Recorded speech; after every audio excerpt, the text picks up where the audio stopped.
Hey everybody, Andy Kvernen here with another Cornerstone Connection Daily Devotional. I was just outside my office, literally just a couple of minutes ago, and I was hearing from somebody who attends Cornerstone about one of their friends. And they told me how their friend had sensed a conviction of God about something in their lives that they had been slow to follow through on.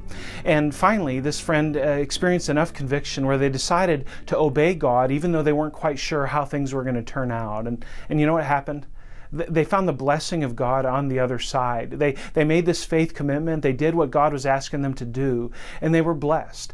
And it reminds me of a story in the book of Genesis. As we enter into the narrative about Joseph in the latter part of the book, here we find a man who's made several faith commitments to God, and yet who's experienced some hard times, and yet also a man who's experienced blessing. See, Joseph was the antithesis in many ways of his father Jacob. Jacob was a man who entered into the world grasping at heels. He was trying to make things happen. He stole the birthright and the blessing of his brother Esau. He went to Laban and labored for 20 years trying to get the wife that he wanted. He came back to where Esau was, and he was trying to figure out how not to get in trouble with Esau in all kinds of ways, and finally God broke him and taught him something else. Well, Joseph takes a different path. Joseph, as a young man, has some things to learn, perhaps, and what not to share with his brothers, and yet his brothers unjustly throw him into a pit, and eventually they sell him off to these Ishmaelites, and he gets carried off to the land of Egypt. And here we find Joseph in a difficult place. He's sold into slavery into the house of a man named Potiphar. And in Genesis 39, it tells us that Joseph, in this house, did things right in the eyes of the Lord and in the eyes of the people that were around him, and he quickly grew in prominence in this difficult place. Joseph didn't earn his slavery. Joseph was treated unjustly, and yet Joseph chose to do the right thing before God, and here he was finding blessing because of it. And yet it wasn't without adversity. See, Potiphar's wife developed a thing for Joseph. She saw him as good looking, she saw him as smart and intelligent and rising up in the ranks, and she started coming on to Joseph. In Genesis 39, verse 7, it says, And after a while, his master's wife, meaning Potiphar's wife, took notice of Joseph and said, Come to bed with me. Here Joseph's faced with a difficult choice. This beautiful woman, this high-ranking woman in an established Egyptian home in which he's giving leadership and been entrusted with much. She comes on to him and she says, hey, let's do this. What does he do? Verse 8, it says, but he refused. He says, with me in charge, he told her, my master does not concern himself with anything in the house. Everything he owns, he's entrusted to my care. No one is greater in this house than I am.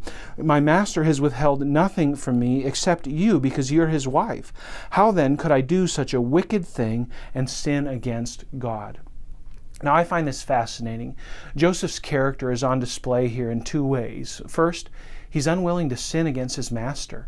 His master was his slave owner. His master was a part of the unjust environment in which Joseph found himself. And yet, Joseph was not willing to violate the sanctity of his master's marriage, even though he had every opportunity to do so. He wasn't going to do it. It says something about Joseph. But even more than that, Joseph knew that what Potiphar's wife was asking of Joseph was designed to be kept within a marriage covenant. And that was designed by God. And so Joseph was not willing to violate not only his master, but also, and even more importantly, his God. He would not sin against his God. Now, verse 10 says this. It says, and though she spoke to Joseph day after day, he refused to go to bed with her or even be with her. Joseph was being pressured day after day. The temptation was enormous and it was relentless. Potiphar's wife was persistent in getting what she wanted, but Joseph wouldn't do it. And then finally, this momentous day comes when Potiphar's wife once again is coming on to Joseph. And she's coming so strong that perhaps she grasps his cloak and it rips off of Joseph as he runs away from her and out of the house. And here she has her moment. Here she's holding Joseph's cloak. And she goes to the other people in the house and eventually to her husband and says, look, Joseph was acting inappropriately towards me. He was going to abuse me. And here's his cloak to prove it. What are you going to do about it? Here Joseph is yet again treated unjustly. Joseph didn't deserve that. Joseph didn't earn that. And yet, by doing the right thing, he was going to face some severe consequences. Potiphar comes to Joseph and he throws him out of the house. And in fact, he puts him into prison. Can you imagine? Joseph has been doing the right thing. He's been walking with God. He's been relentless in his resistance to temptation that would draw him away from God, and yet he still ends up in prison. It's a tough spot. And friends, here's the reality. Sometimes when we do the right thing, it's going to lead to persecution. It's going to lead to suffering. It's going to lead to pain. It doesn't always turn out that when we do the right thing, we experience immediate blessing. And yet, watch what happens with Joseph. It says in verse 21, it says, and actually 20 and 21, it says, "But while Joseph was there in prison, the Lord was with him. He showed him kindness and granted him favor in the eyes of the prison warden. So the warden put Joseph in charge of all those held in the prison, and he was made responsible for all that was done there. The warden paid no attention to anything under Joseph's care, because the Lord was with Joseph and gave him success in whatever he did." What's true in this story? Friends, Joseph did experience God's blessing. It was delayed. He had to suffer for a while first, but God was with him.